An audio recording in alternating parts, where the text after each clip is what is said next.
Next up on our discussion on vector algebra is component method.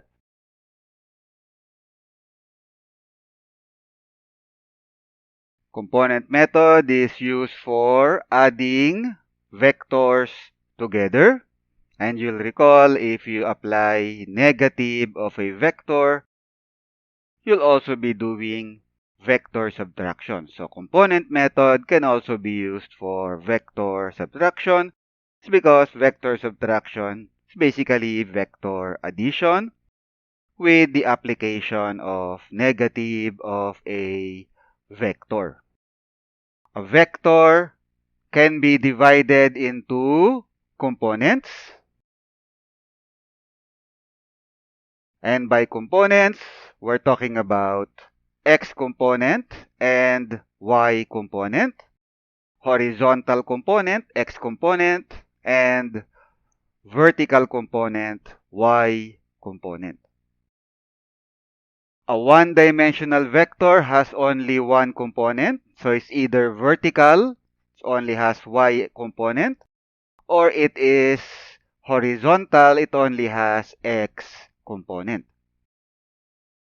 A two-dimensional vector has two components, whereas a three-dimensional vector has three components. Since for the most part, we'll be limiting our discussion with the x and y components, so up to two-dimensional vectors for the most part, our discussion for component method. So as mentioned, in terms of the x and y axis lines, a one-dimensional vector will either be an x component or a y component, whereas a two-dimensional vector will have both x and y component. You can use SOHCAHTOA to divide a vector into its components. SOHCAHTOA, sine is equal to opposite over hypotenuse. Cosine is equal to adjacent over hypotenuse. And tangent is equal to opposite over adjacent. That is to say, with our vector, we will draw a right triangle and then we apply SOHCAHTOA to get the components.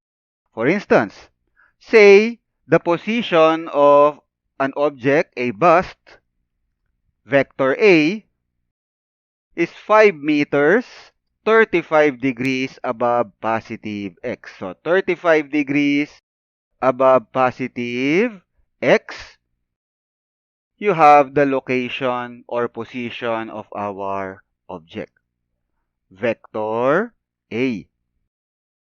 The magnitude of our vector A will be on this side of the triangle. We complete the triangle by drawing the horizontal side and the vertical side. We have a right triangle. One of the angles is 35 degrees. So if we apply SOHCAHTOA, say cosine of 35 is equal to adjacent divided by the hypotenuse. The horizontal side of the triangle is the x component, the vertical side is the y component. So the adjacent side to 35 degrees is the x component ax.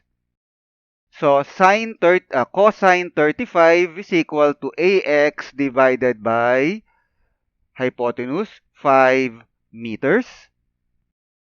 5 meters, ax will be equal to 5 meters cosine 35 degrees.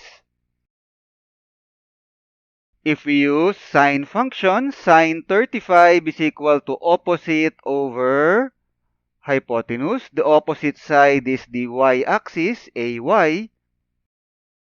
Hypotenuse is 5 meters. So, Isolating AY is equal to 5 meters sine 35. We have our x component and y components of vector A. Note that the x component and the y component are also vector quantities. They have direction. Taking into account the direction of AX will be positive x direction, AY will be positive y direction. So both AX and AY are positive with regards to sign convention of x-axis and y-axis. Positive x direction is negative. Positive x direction is the positive direction. Negative x direction is the negative direction. Positive y direction is the positive direction. Negative y direction is negative direction. Vector AX, x component of A. Vector AY, y component of A. If you add the two components, AX plus AY, you get your vector A.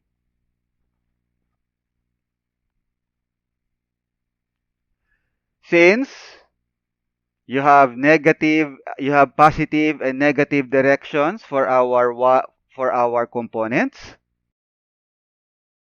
a component heading in the negative direction will be given a negative sign. So for instance, if now the location of the object is here, 9 meters, 15 degrees below positive x, applying again SOHCAHTOA, you draw vector vector B, then complete the triangle by drawing the horizontal side and the vertical side. You have a right triangle. The horizontal side is the x component, bx, and the vertical side is the y component, by. Taking into account the orientation and direction of vector B, we see that bx, x component, is positive x direction, whereas by, y component, is negative y direction. So if we now apply SOHCAHTOA to get the components, cosine 15 is adjacent over hypotenuse, bx over 9 meters. Isolating bx, you get bx is equal to 9 meters cosine 15 degrees. Positive because bx is positive x direction. If we use sine function, sine 15 degrees is opposite over hypotenuse. Opposite is by, y component.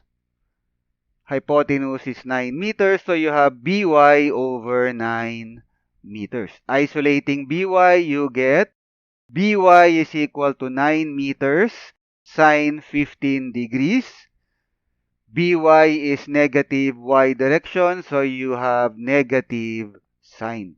So by is equal to negative 9 meters sine of 15 degrees.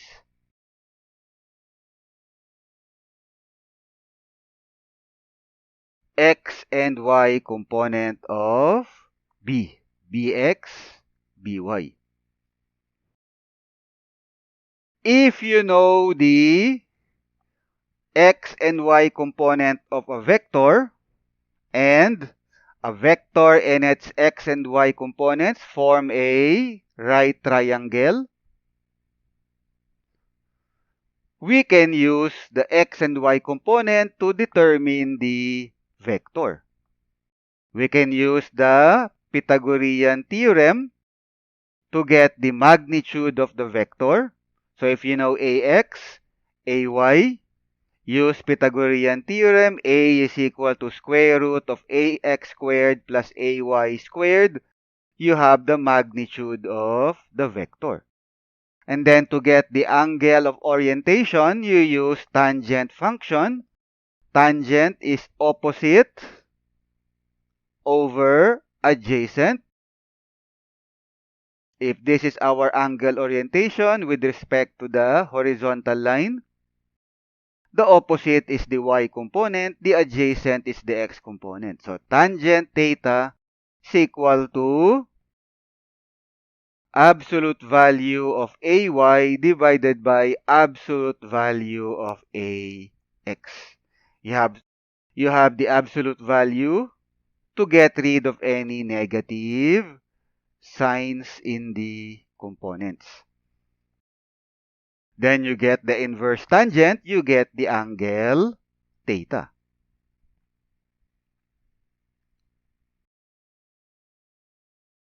Component method, as mentioned, is used for adding vectors together. When using the component method, follow these steps. Each vector that you are adding in the component method, divide each vector into its x and y components. And of course, apply the positive, negative sign conventions for the directions of the components. After dividing the vectors into their components, add all the x components together, and you will get the x component of the resultant vector. Add all the y components together, you get the y component of the resultant vector. So going back to the previous slide, you know x and you know y component, ax, ay. Knowing ax, knowing ay, you'll be able to get the magnitude of a. So the same goes for our resultant vector. You know the x component of the resultant, you know the y component of the resultant. Use Pythagorean theorem to get the magnitude of the resultant vector. And then use tangent function to determine the angle and direction of the resultant vector. To illustrate these steps, consider the following example. So consider the following problem. You have a hedge maze, and it is formed by tall rows of hedges. You enter the maze, searching for the center point and then for the exit. In doing so, you undergo 3 displacements, D1, D2, and D3. D1 is 6 meters, 40 degrees above positive X. D2 is 8 meters, 30 degrees to the right of negative Y. D3 is 5 meters, heading towards positive X direction. Determine your resultant displacement from the time you entered to the moment you exited the maze. In entering and leaving the maze, you have 3 displacements, D1, D2, D3. The resultant displacement is dr is equal to d1 plus d2 plus d3. Component method steps. Divide each vector into their x and y components. So in terms of this equation, you have the x component, drx is equal to d1x plus d2x plus d3x. And then you have the y component, dry is equal to d1y plus d2y plus d3y. So use your component method to determine the x component of d1. which will give you 4.596266659 meters. X component of D2, again, use your SOHCAHTOA as we have described before, which will give you D2X is equal to 8 meters sine 30 degrees or 4 meters. D3X, D3 is towards positive X, so all of the 5 meters is X component. So D3X is 5 meters. Adding all the X components together, you have DRX is equal to 13.59626666 meters. We do the same thing for the Y component. So determine D1Y, D2Y, D3Y. D1Y will give you 3.856725658 meters. D2Y will give you negative 6.9282033 meters. D2Y is negative Y direction. Going back to the previous slide, D2 is 8 meters 30 degrees to the right of negative Y.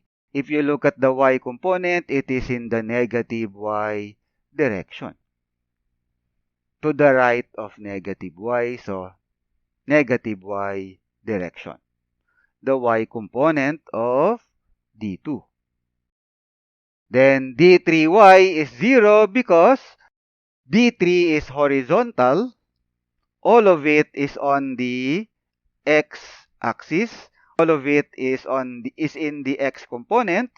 So D3Y is 0. No Y component. Adding all the Y component together, you have DRY is equal to negative 3.0714777572 meters.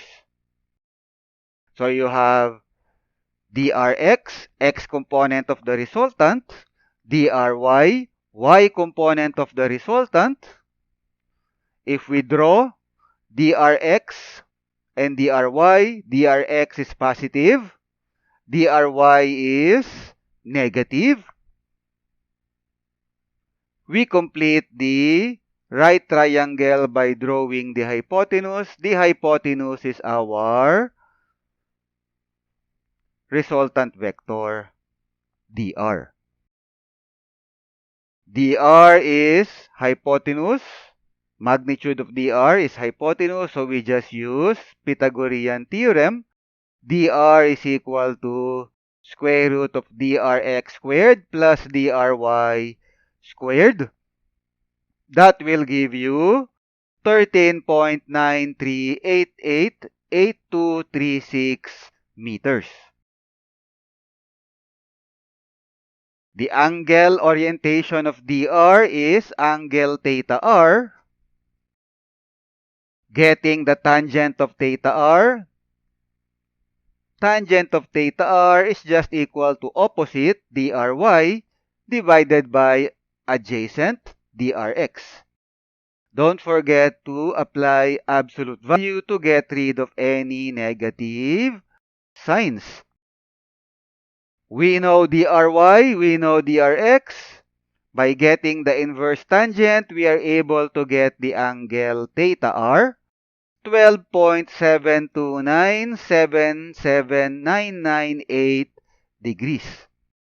If we look back to our drawing of our dr, drx, and dry, you have angle theta r below positive x-axis, x-line. That will give you the direction for dr. dr, therefore, is 13.939 meters, 12.730 degrees below positive x. You have the component method. Again, follow the steps for component method. Divide each vector into x and y components. Add all the x and y components together to get the x component of the resultant. Add all the y components together to get the y component of the resultant.